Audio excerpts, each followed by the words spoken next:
स्वागत है आप सभी का हमारे एक और नए वीडियो में। अगर आप भी क्लास 12 के बाद जेएनयू में एडमिशन लेना चाहते हैं सीयूटी यूजी के थ्रू, तो ये जो वीडियो है ये आपके लिए है। इसमें मैं आप सभी को बताऊंगा किस तरह से आप सीयूटी के थ्रू जेएनयू में एडमिशन ले सकते हैं, कौन कौन से कोर्सेस अवेलेबल है, कहाँ कहाँ पे आपको एडमिशन मिल सकता है, आपका फीस क्या रहने वाला है, सब्जेक्ट कॉम्बिनेशन कौन सा लेना है, कट ऑफ वगैरह कैसा रहता है, पूरा एकदम डिटेल में मैंने इसमें कवर किया हुआ है। तो आप अगर सीयूटी यूजी के थ्रू यहाँ जाना चाहते हैं तो ये जो वीडियो है आप पूरा एंड तक देखिए, बहुत ज़्यादा हेल्पफुल होगा आपके लिए। ठीक है, तो चलिए वीडियो में आगे बढ़ते हैं। और अगर आप जो है सीयूटी का प्रिपरेशन कर रहे हैं तो हमारे पास आपके लिए बहुत सारे ई बुक्स है, जो कि आप बस 99 रुपीज़ में कोई सा भी 5 ई बुक जो है आप यहाँ से ले सकते हैं। तो आप जो है जल्दी से इस नंबर पर मैसेज कर दीजिए, या फिर आपको स्टोर का लिंक जो है डिस्क्रिप्शन में मिल जाएगा, पिन कमेंट में भी मिल जाएगा।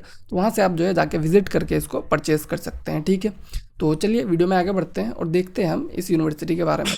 तो सबसे पहले यूनिवर्सिटी के बारे में अगर बात किया जाए तो ये जो है एक बहुत ही ज़्यादा प्रेस्टिजियस यूनिवर्सिटी है। आपको पता होगा जेएनयू हमेशा #2 पे रहता है एनआईआरएफ रैंकिंग में, और सेंट्रल यूनिवर्सिटी के कैटेगरी में हमेशा फर्स्ट रैंक पे रहता है। ठीक है, और अवार्ड का बात किया जाए तो बेस्ट यूनिवर्सिटी अवार्ड इसको मिला हुआ था 2017 में।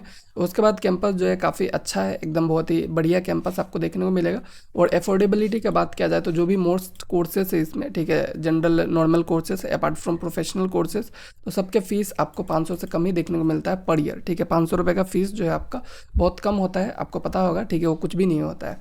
उसका अगर बात किया जाए कौन कौन से कोर्सेज जो है जहाँ पे आप सीयूटी यूजी के थ्रू इसमें जा सकते हैं, कौन कौन से कोर्सेज सीयूटी के थ्रू ऑफर किया जाता है। ठीक है, तो बीए ऑनर्स में आपको पर्शियन, पाश्तो, अरबिक ये सब देखने को मिलता है। ठीक है, जो भी आपका फॉरेन लैंग्वेजेस है, तो इस पर्शियन, पाश्तो, अरबिक में अगर आपको करना है तो आपको जनरल टेस्ट के साथ इंग्लिश का एग्जाम जो है वो देना पड़ेगा, और जनरल टेस्ट और इंग्लिश का एग्जाम देके आप इस कोर्सेज में जा सकते हैं। ठीक है, उसके अलावा आपको जापानीज़, कोरियन, चाइनीज़ इनमें भी एडमिशन देखने को मिल जाता है।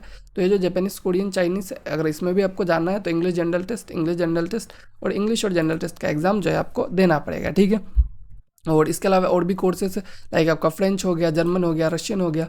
तो फ्रेंच, जर्मन, रशियन इनमें भी जो भी आपको फॉरेन लैंग्वेजेस है इसमें जाने के लिए भी आपको इंग्लिश और जनरल टेस्ट का एग्जाम जो है आपको देना पड़ेगा, और इंग्लिश और जनरल टेस्ट के एग्जाम के थ्रू आप इन कोर्सेज में भी एडमिशन यहाँ पे ले सकते हैं। ठीक है, उसके बाद आपको बीए ऑनर्स स्पेनिश भी देखने को मिलता है, इसमें भी आपको इंग्लिश और जनरल टेस्ट का एग्जाम देना पड़ेगा।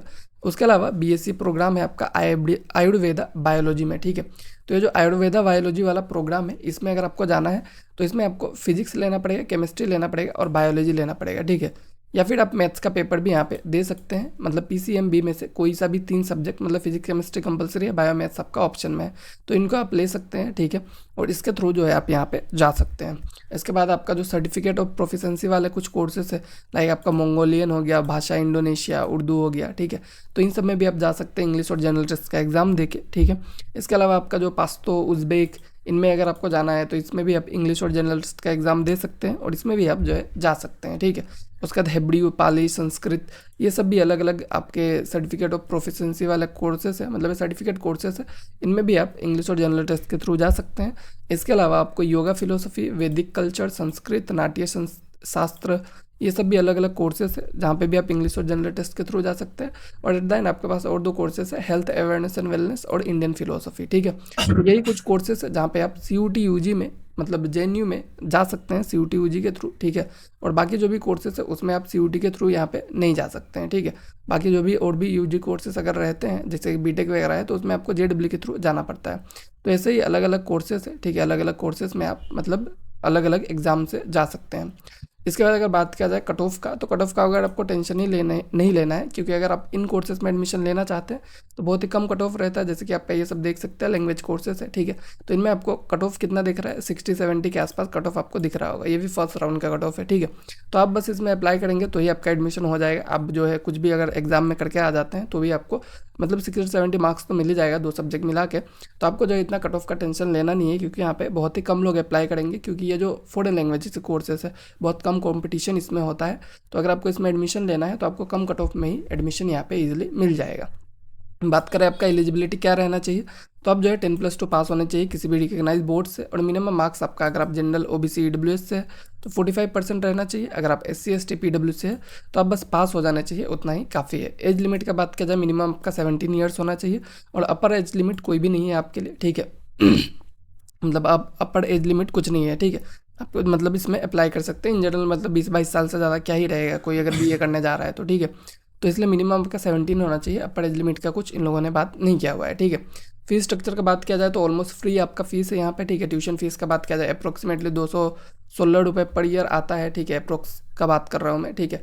और टोटल एकेडमी फ़ी अगर सब कुछ मिला ले आपका अदर चार्जेस स्पोर्ट लाइब्रेरी वगैरह, तो टोटल एकेडमी फ़ी आपका 400 से 500 रुपये पर ईयर रह जाता है। तो 400 से 500 रुपये जो होता है वो तो आप ऐसे ही कहीं रेस्टोरेंट में जाके उड़ा लेते हैं। तो ये जो है फीस जो है वो बहुत ज़्यादा कम है, मतलब फ्री है, आप मान के चल सकते हैं, ठीक है।